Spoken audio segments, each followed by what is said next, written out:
This video demonstrates how to access the Analytics Builder homepage as a Performance Plus user.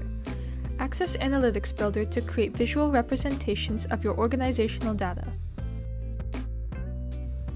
On your organizational homepage, click Insights Portal. Select the Analytics Builder tab.